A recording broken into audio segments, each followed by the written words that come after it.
De volta com o artigo 30, de volta com as competências dos municípios, tá? Questão sempre importante e recorrente aí, e nós vamos retomar a partir do inciso 3º. Na aula passada, que foi a parte 1, eu analisei com vocês o artigo 30, inciso 1º, o inciso 2º e o inciso 4º. Eu pulei o inciso 3º, então a gente vai começar justamente do inciso 3º, né? A autonomia tributária, a competência tributária dos municípios. O município pode instituir tributos? Claro que sim, né? Não apenas os impostos, mas suas respectivas taxas e contribuições de melhoria também. Então vejam só, compete aos municípios, inciso 3º, instituir e arrecadar os tributos de sua competência, bem como aplicar suas rendas sem prejuízo da obrigatoriedade de prestar contas e publicar balancetes nos prazos fixados em lei, né? Se eu estou falando do gasto público, se eu estou falando justamente, né, da arrecadação pública e do gasto público, é claro que eu vou ter uma fiscalização, é claro que eu vou ter um controle.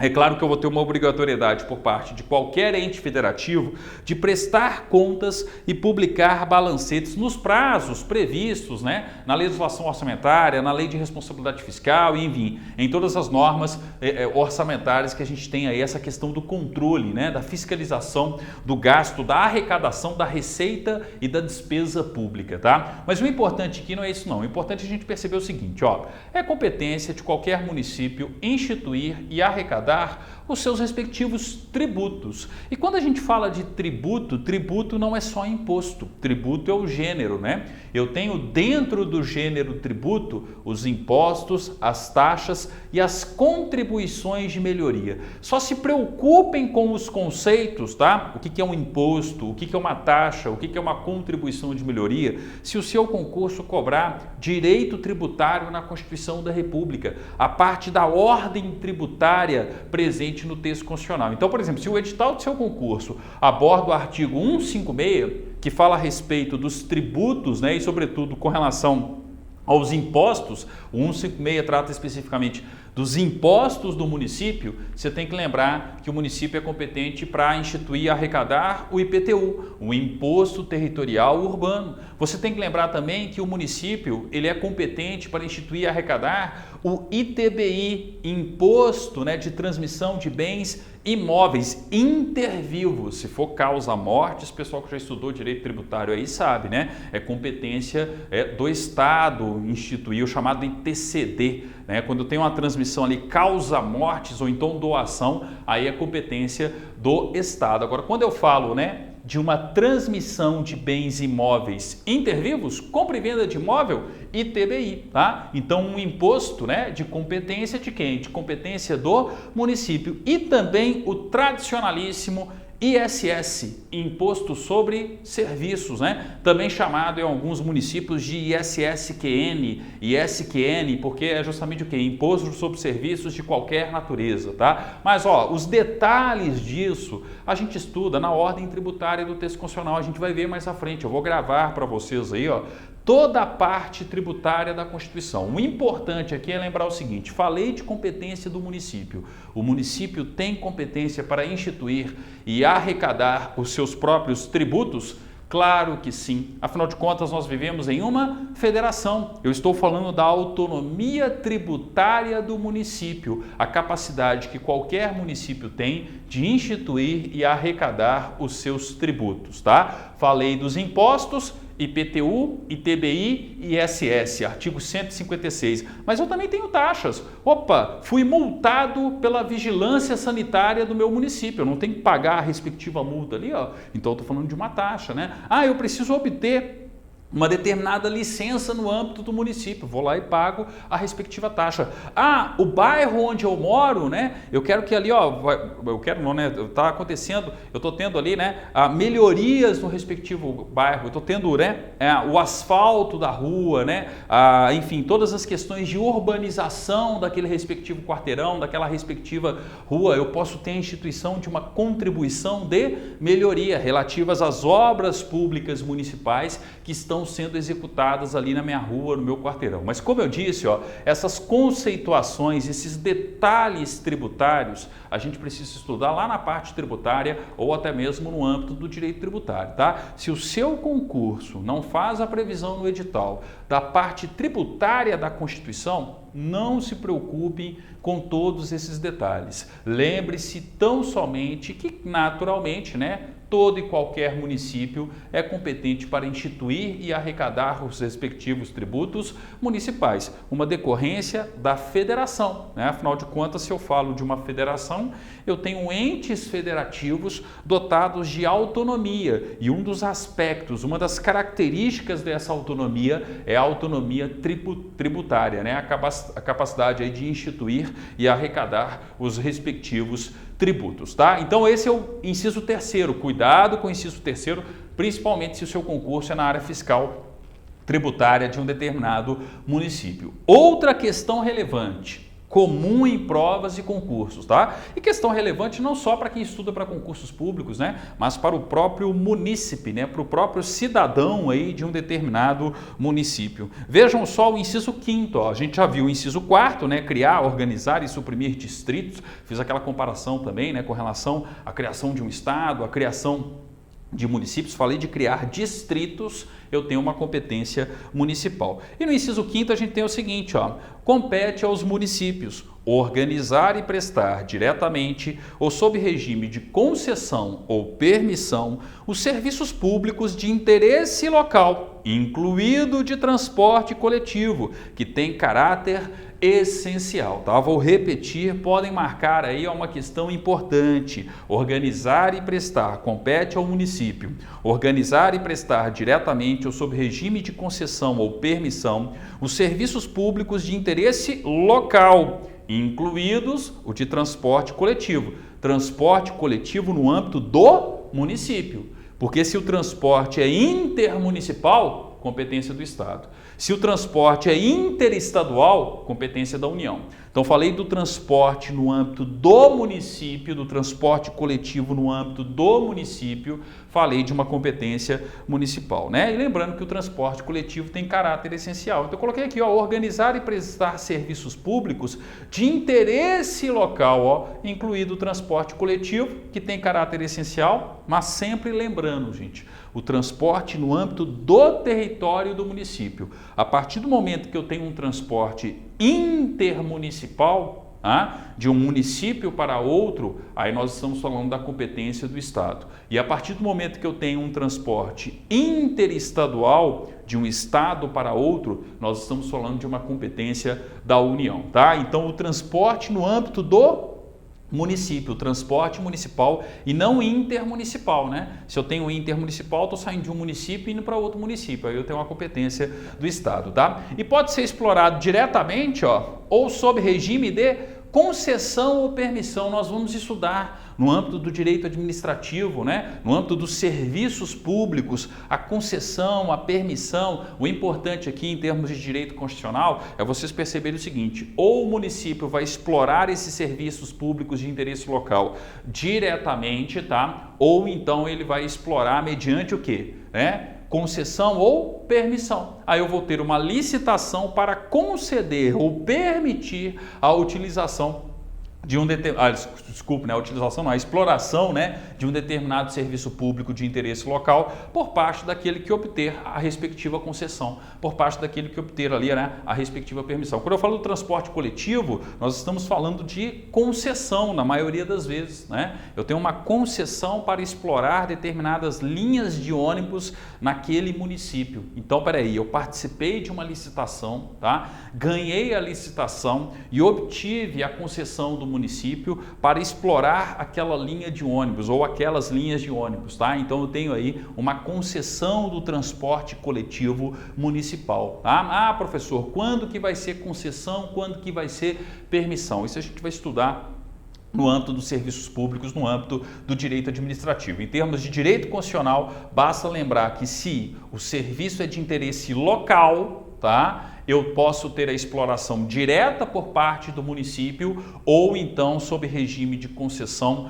ou permissão. E isso inclui o transporte coletivo no âmbito do né? No âmbito do município, isso mesmo, falei do município, falei aí de uma competência municipal, intermunicipal, competência do Estado, interestadual, competência da União, tá? E uma questão importante, tá? Que eu já vi em concurso, se não me engano, foi numa prova da CESP, tá? Perguntaram a respeito dos serviços funerários, cemitério, serviço funerário.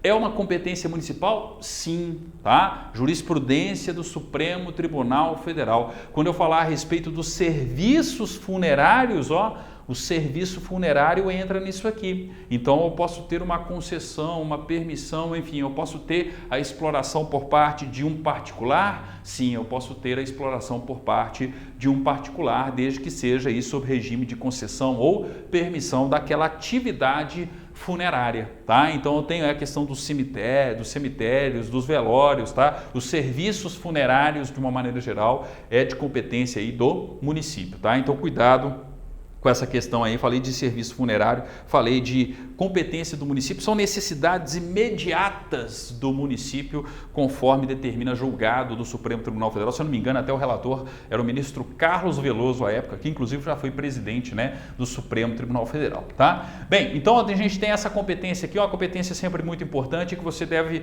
prestar atenção no âmbito de um concurso, tá? E além disso, ó, além do inciso 5º, olha só o inciso 6º, manter com a cooperação técnica e financeira da União e do Estado programas de educação infantil e de ensino fundamental. Coloquei aqui, ó, manter programas de educação infantil e fundamental. Agora, sozinho, não, com a cooperação técnica e financeira da União e dos estados. Eu não tenho repasses constitucionais, tá? Com relação aí à educação, com relação à saúde. Então, falei da educação. Qual é a competência do município no âmbito da educação, no âmbito do sistema educacional? Falei de um ensino, né, infantil e fundamental. Tanto é que em muitos municípios eu não tenho aí, ó, uma implementação da educação infantil, eu não tenho uma política de creches e pré-escolas, eu não tenho, por exemplo, em muitos municípios as chamadas unidades, né? UMEI, Unidade Municipal de Educação Infantil, exemplo dessa competência municipal, essa competência local para tratar da educação infantil. E não só a educação infantil, a educação fundamental. A gente consegue perceber isso muito bem, né? Muitas vezes ali, ó, naquele quarteirão, naquele bairro onde você mora, tem lá uma escola municipal. Enquanto você vai olhar o ensino lá, qual que é o ensino preponderante lá? É uma escola fundamental, de ensino fundamental. O ensino médio está a cargo do Estado. O ensino universitário, né, no âmbito aí do poder público, está a cargo da União. A gente vai estudar isso mais à frente também, quando a gente falar a respeito da educação na Constituição da República, né? Na ordem social, a gente tem aí o capítulo, né? A questão referente aí, a parte referente à educação. Falei de educação infantil e fundamental, município, né? Agora, nunca sozinho, ó, sempre com a cooperação financeira e técnica da União e dos estados, tá? E além disso, ó, prestar também os serviços de saúde à população. Questão natural. Da mesma forma, ó, com cooperação técnica e financeira da União e dos estados, tá? Então, só tirar esse parênteses aqui, né, que eu esqueci de colocar lá, ó. Mas enfim, né? Com cooperação técnica e financeira da União e dos estados, também a prestação do serviço de saúde. Aí nós já tivemos uma questão que foi o seguinte, ó, eu tenho um hospital em um determinado município, tá? Aí vem um cidadão de um outro município querendo consultar no hospital daquele município. Aí a afirmativa de concurso falou o seguinte, ó, que ele não poderia ser atendido. Como não?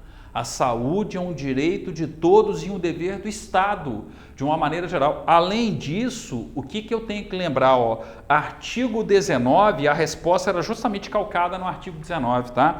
Artigo 19, inciso 3º.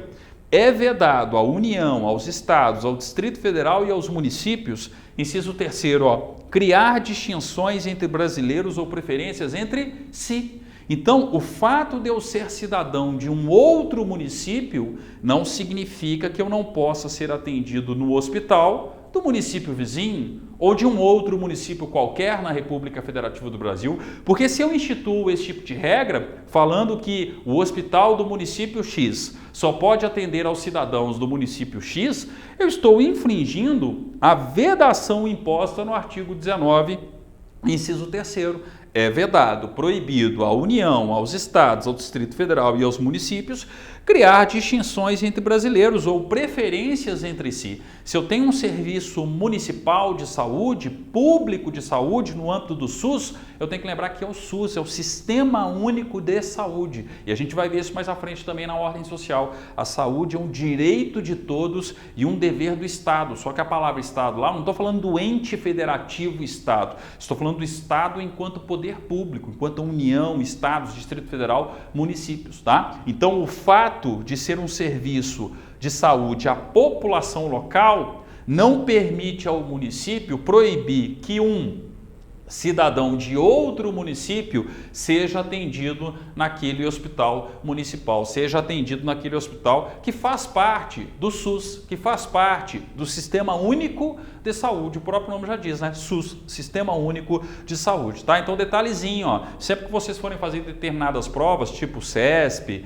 ESAF, né? Vocês precisam interpretar a Constituição como um todo, tá? E aqui a gente tem uma questão, ó, que envolve não só a competência do município, mas o próprio artigo 19 da Constituição, inciso 3º, e a questão também referente à própria saúde, né, o direito que nós temos à saúde, um direito de todos e um dever do Estado aí de promover política e atendimento, né, de saúde, tá? No âmbito aí da Seguridade Social, ok? Então, ó, prestar serviços de saúde à população com cooperação técnica e financeira da União e dos Estados, uma competência de todo município, de qualquer município, tá? Voltando, né? Além disso, o que a gente precisa observar na competência do artigo 30? Ó? Artigo 30, aí já foi, né? O inciso 6º, o inciso 7º, a gente já viu que essa questão aí do serviço de saúde. Agora o inciso 8º, ó, muito presente, muito comum em concursos municipais. Então, cuidado, ó, se prepara para um concurso de prefeitura,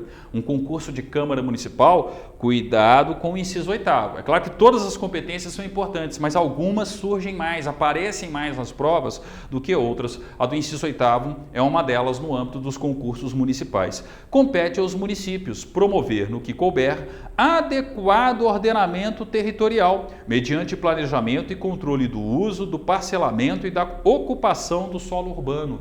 Opa, estou falando do ordenamento do solo urbano, estou falando do espaço, do correto, do adequado ordenamento territorial local. Falei de promover o ordenamento territorial local, falei de uma competência dos municípios, tá? E aí eu tenho que lembrar, ó, todo município deve ter o seu respectivo plano diretor, que vai direcionar, que vai criar ali as diretrizes, os regramentos mais necessários e básicos com relação a essa política territorial urbana, sem contar a respectiva lei de uso e ocupação do solo. Estou em um determinado bairro, comprei um lote naquele bairro ali, opa, eu posso construir da maneira que eu quiser? Qual que é a altura máxima permitida? Qual que deve ser o afastamento, né, do limite ali, ó, do lote para eu começar a minha edificação, para eu começar a minha construção? Qual que é o espaçamento ali da calçada? Tudo isso está definido em legislações de interesse local, especificamente na Lei de Uso e Ocupação do Solo e no Plano Diretor, tá? Mais à frente nós vamos ver também a questão da política urbana. Eu tenho que lembrar sempre do artigo 5º, tá? E sempre lembrar também, ó, da política urbana. A propriedade, né? A propriedade precisa atender à sua função social. E se eu falo de um imóvel urbano que não atende à sua função social, eu posso até mesmo chegar a desapropriá-lo? Sim, eu posso ter até mesmo a desapropriação do imóvel urbano que não atende à sua função social, tá? Então tudo isso, ó, envolve a análise da legislação local, tá? A análise da competência legislativa dos municípios para promover o ordenamento territorial local. Lembrando que a competência da Câmara Municipal, né, legislar a respeito, e a competência do respectivo município fazer a fiscalização necessária, né, através dos seus respectivos fiscais aí no âmbito do município, dos seus respectivos fiscais, né, vinculados a uma determinada, enfim, na organização administrativa do respectivo município, ok? Então, cuidado com isso aqui, ó, o inciso 8º é uma questão importante. E o inciso 9º, ó, também é importante, mas é uma competência natural, porque na verdade é uma competência comum, não é só competência do município isso, mas é competência também da União, dos Estados, do Distrito Federal. Eu tenho que lembrar, ó, que falei de proteção ao meio ambiente, falei de proteção ao patrimônio histórico-cultural. no âmbito local, isso vai ser competência do município, tá? Então vejam só, compete aos municípios, tá? Inciso 9, promover a proteção do patrimônio histórico-cultural local, observada a legislação e a ação fiscalizadora federal e estadual. Atenção, ó. Percebam que aqui a gente consegue ver claramente, né, que é uma competência comum, uma competência que também é da União, uma competência que também é do Estado e do município. Aqui eu estou falando de uma competência material comum, promover a proteção do patrimônio histórico-cultural e também, né, a promoção aqui, ó,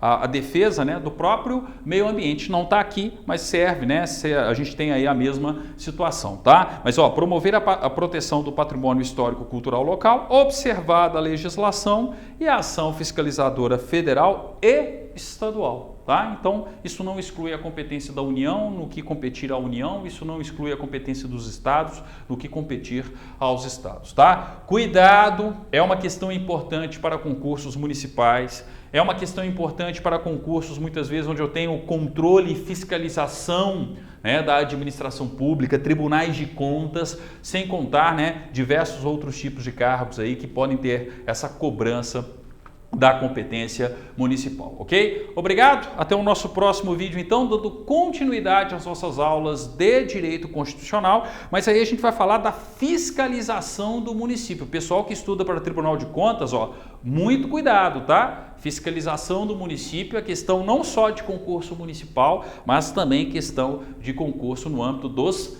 tribunais de contas, tá? Obrigado, até o nosso próximo encontro então, dando continuidade às nossas aulas. Thank you.